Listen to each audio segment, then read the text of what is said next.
Hai, masih bersama saya Mr. G bicara. Tentu saja bicara tentang kebenaran berdasarkan fakta, data, dan realita.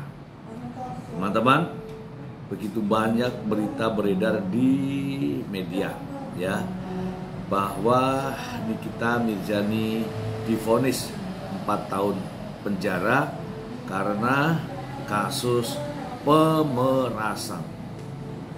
Sebagaimana kita ketahui bersama bahwa Nikita Mirzani didakwa oleh jaksa penuntut umum dengan kasus pemerasan dan tindak pidana pencucian uang. Namun dalam putusannya hakim mengatakan bahwa tindak pidana pencucian uang menurut hakim ya tidak cukup bukti. Dan akhirnya pada vonis kemarin 4 tahun dijatuhkan terhadap terdakwa Nikita Mirzani karena kasus pemerasan. Mengapa tindak pidana pencucian uang yang didakwakan jaksa dinyatakan tidak terbukti? Menurut hakim, ya saya melihat ya, nampaknya hakim tidak mendalami kasus TPPU tersebut secara serius. Mengapa saya mengatakan bahwa hakim tidak mendalami kasus tindak pidana pencucian uang ini secara serius? Ada beberapa kesempatan sebenarnya hakim benar-benar tidak mendalami, tidak mengejar terkait dengan adanya fakta-fakta persidangan yang berkaitan dengan tindak pidana pencucian uang. Salah satu contoh terkait dengan uang 4 miliar itu, 2 miliar ditransfer dari Reza Gladys ke PT Bumi Parama Wisesa. Oke, dengan not Nikita Mirzani. 2 miliarnya lagi diserahkan secara tunai.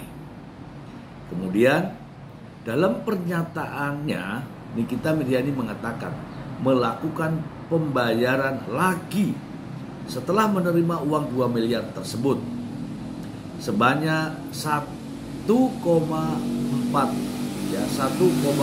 M atau 1.400.000.000 ke PT Bumi Parama Wisesa, pembayaran rumah. Namun pernyataan itu dibantah oleh Nikita Mirzani. Nikita Mirzani mengatakan bahwa uang sebesar 1,4 M yang ditransferkan ke PT Bumi Parama Wisesa olehnya, katanya uang dari sumber yang lain, uang miliknya dari sumber yang lain. Nah, di sini hakim tidak mendalami secara serius. Ternyata hakim hanya putus sampai di situ. Ini bukti pertama bahwa hakim tidak mendalami terkait dengan tindak pidana pencucian uang. Kemudian yang kedua, adanya dari 4 miliar ke 3,4 sehingga masih ada 600 juta. Tetapi nampaknya hakim tidak serius menangani kasus ini untuk menjerat tindak pidana pencucian uang.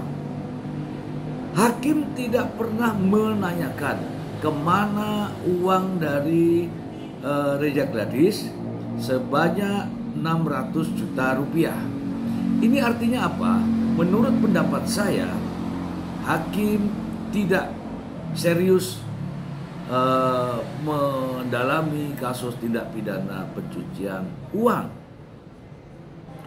Lalu yang berikutnya adalah ketika dalam pengakuan Mail Marzuki mengatakan bahwa dengan mengantarkan uang 2 miliar secara tunai, Mail mendapatkan uang 30 juta rupiah dari hasil pekerjaannya, kata hakim.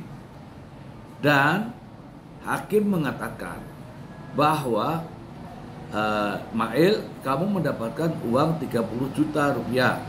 Untuk apa, Mail? Untuk jajan. Itu adalah jawaban Mail. Secara jelas mengatakan bahwa dia mendapatkan uang 30 juta rupiah setelah mengantar uang tersebut. Nah, beberapa saat kemudian ketika Mail ditanyakan lagi terkait dengan uang tersebut, Mail mengatakan bahwa uang 30 juta rupiah itu adalah dalam bentuk dolar. Tetapi justru hakim tidak menggali lebih dalam. Sehingga saya berpendapat hakim tidak secara serius menggali tentang adanya dugaan tindak pidana pencucian uang. Bahkan terhadap Nikita Mirzani pun hakim tidak mempertanyakan dari mana uang pembayaran yang 1,4 itu 1,4 M itu yang katanya perolehan dari pekerjaan yang lain. Kemudian hakim tidak begitu tertarik nampaknya dengan keberadaan uang 600 juta rupiah. Mengapa? Karena dari 3,4 M yang disita dan dijadikan barang bukti dalam pengadilan ini tidak digali lebih dalam oleh hakim. Sementara hakim memiliki kesempatan untuk menanyakan hal tersebut. Sehingga ketika dikomparasi dengan vonis, nampaknya inilah karena hakim tidak mendalami, tidak mengejar lebih dalam terkait dengan tindak pidana pencucian uang. Menyatakan terdakwa Nikita Mirzani tersebut di atas terbukti secara sah dan meyakinkan bersalah melakukan tindak pidana turut serta melakukan perbuatan dengan sengaja dan tanpa hak mendistribusikan dan atau mentransmisikan informasi elektronik dan atau dokumen elektronik dengan maksud untuk menguntungkan diri sendiri atau orang lain secara melawan hukum, dengan ancaman pencemaran atau dengan ancaman akan membuka rahasia, memaksa orang supaya memberikan suatu barang yang sebagian atau seluruhnya milik orang tersebut atau milik orang lain sebagaimana dalam dakwaan pertama alternatif ke-1 penuntut umum. 4. Menjatuhkan pidana kepada terdakwa oleh karena itu dengan pidana penjara selama 4 tahun dan pidana denda sejumlah 1 miliar rupiah dengan ketentuan apabila pidana denda tersebut tidak dibayar diganti dengan pidana kurungan selama 3 bulan. 5. Menetapkan masa penangkapan dan penahanan yang telah dijalani terdakwa dikurangkan seluruhnya dari pidana yang dijatuhkan. 6. Menetapkan terdakwa tetap tahan. Jadi demikian putusan yang telah dibacakan oleh majelis. Terhadap putusan tersebut baik terdakwa maupun penuntut umum punya hak sebagaimana telah disampaikan pada awal persidangan tadi, dan terhadap putusan ini nanti bisa langsung dilihat di SPT pada hari 3. Jadi dengan telah dibacakannya putusan tersebut soal persidangan perkara terdakwa Nikita Mirzani dengan nomor 309 sudah selesai dan sidang dinyatakan Mental health is confidence, dreams into modestness. I'm not here to save the day, that's for you to take away. teman-teman, sebagaimana hemat saya ketika menyaksikan jalannya persidangan terkait dengan vonis terdakwa Nikita Mirzani, dalam pertimbangannya hakim tidak memperhatikan atau tidak mengambil pertimbangan terkait dengan 8 hal yang memberatkan terdakwa sebagaimana yang disampaikan oleh jaksa penuntut umum. Hakim justru mengabaikan pertimbangan ini, padahal ya,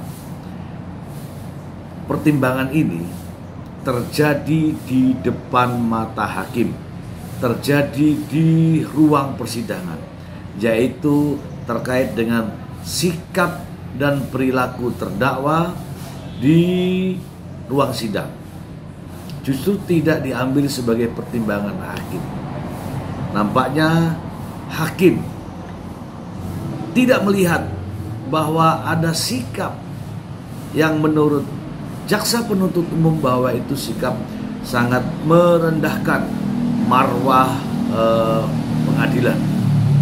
Dan satu lagi teman-teman, terkait dengan putusan hakim 4 tahun penjara terhadap Nikita Mirzani, terhadap barang bukti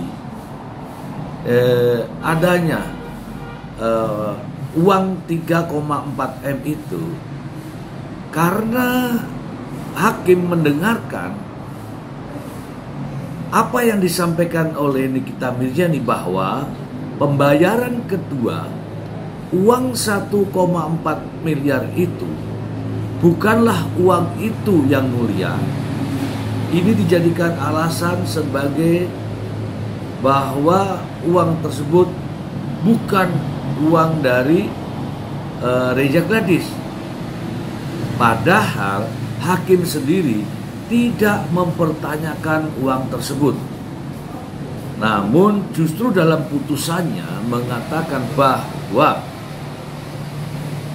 uang 1,4 M tersebut dikembalikan kepada terdakwa. Apakah ini benar? Nah, putusan itu justru bertentangan dengan keputusan kasus yang sama, yaitu terhadap terdakwa Mail Marzuki. Sebagaimana dinyatakan dalam putusan tersebut, Mail Marzuki divonis 3 tahun penjara. Lalu kemudian dinyatakan bahwa uang 3,4 miliar tersebut dikembalikan kepada yang berhak, yaitu kepada korban Dr. Reza Gladys. Dari 2 kejanggalan ini justru menimbulkan perbedaan.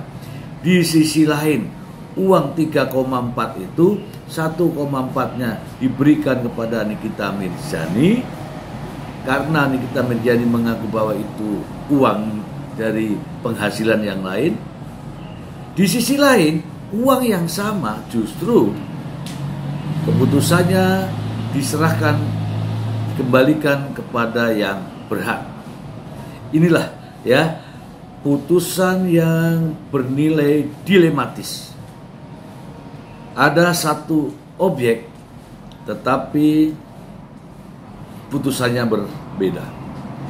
Ketika Anda mencermati ini, justru Anda akan terus menggali pertanyaan-pertanyaan pada proses persidangan. Ya, itulah faktanya.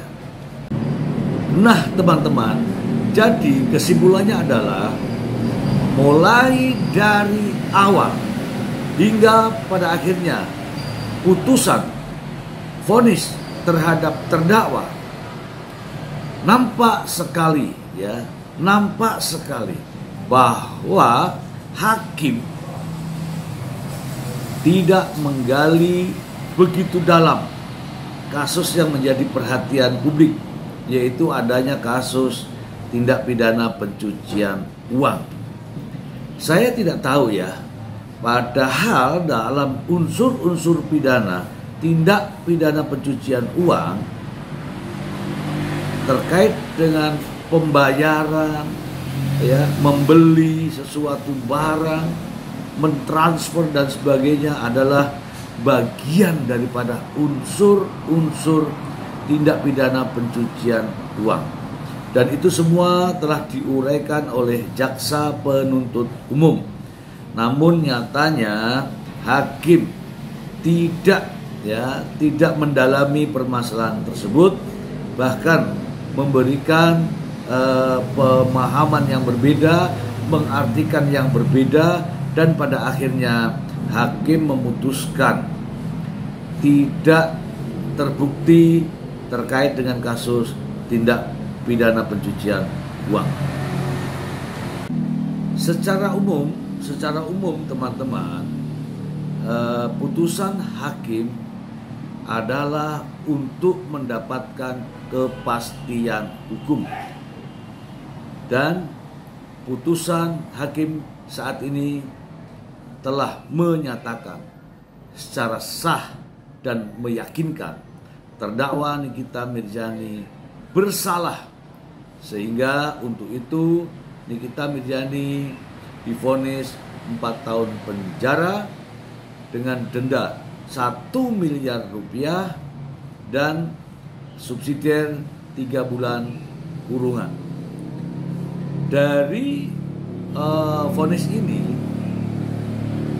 ancaman hukuman terhadap kasus yang melanggar pasal 27B ayat 2, yaitu perbuatan yang menguntungkan diri sendiri atau orang lain dengan mencemarkan nama baik atau membuka rahasia, memaksa orang lain untuk menyerahkan sesuatu barang yang barang itu miliknya atau sebagian milik orang lain. Nikita Mirzani dinyatakan bersalah terkait dengan kasus pemerasan. Ancaman hukumannya adalah 6 tahun penjara dan vonisnya 4 tahun. Dari sini saja kita sudah bisa melihat bahwa jika saja hanya pasal 27B ini, maka hukuman terhadap terdakwa Nikita Mirzani ini sudah cukup berat. Apalagi denda 1 miliar diputuskan menjadi putusan yang maksimal, yaitu denda tetap saja 1 miliar rupiah. Lalu bagaimana dengan pendapat Anda? Silakan Anda tulis di kolom komentar, pasti akan saya respon. Demikian dari saya, Mr. G. Terima kasih. Bye. Melvina Husanti menerangkan pernah dimintai uang oleh terdakwa sebagai uang tutup mulut, yaitu sebesar 15 miliar rupiah agar produk saksi berupa skincare tidak direview jelek oleh terdakwa. Bahwa saksi Melvina Husanti tidak menyanggupi permintaan uang 15 miliar rupiah tersebut, dan kemudian saksi meminta negosiasi dan mengatakan kepada terdakwa hanya mampu membayar 2 miliar rupiah, dan terdakwa tidak mau, sehingga saksi kemudian menawar sebesar 3 miliar rupiah. Tetapi terdakwa juga tidak mau dan mengatakan bahwa tidak ada uang tutup mulut terdakwa semurah itu. Bahwa terdakwa meminta saksi Melvina Husanti untuk membayarkan uang 15 miliar rupiah tersebut secara mencicil, dan terdakwa juga menyuruh saksi untuk menjual mobil Ferrari milik saksi. Bahwa terdakwa juga menyampaikan kepada saksi Melvina Husanti bahwa jangan sebut namanya kalau tidak melaporkan saksi Melvina Husanti ke kepolisian, biar saksi tahu bagaimana rasanya bermusuhan dengan terdakwa, sehingga saksi Melvina Husanti kemudian mengatakan pasrah dengan situasi tersebut dan tidak menyanggupi permintaan terdakwa tersebut. Bahwa saksi Rahmania Putria menerangkan pada bulan November 2024 mengetahui dan mendengar. 3. Menyatakan terdakwa Nikita Mirzani tersebut di atas terbukti secara sah dan meyakinkan bersalah melakukan tindak pidana turut serta melakukan perbuatan dengan sengaja dan tanpa hak mendistribusikan dan atau mentransmisikan informasi elektronik dan atau dokumen elektronik dengan maksud untuk menguntungkan diri sendiri atau orang lain secara melawan hukum, dengan ancaman pencemaran atau dengan ancaman akan membuka rahasia, memaksa orang supaya memberikan suatu barang yang sebagian atau seluruhnya milik orang tersebut atau milik orang lain sebagaimana dalam dakwaan pertama alternatif ke-1 penuntut umum. 4. Menjatuhkan pidana kepada terdakwa oleh karena itu dengan pidana penjara selama 4 tahun dan pidana denda sejumlah 1 miliar rupiah dengan ketentuan apabila pidana denda tersebut tidak dibayar diganti dengan pidana kurungan selama 3 bulan. 5.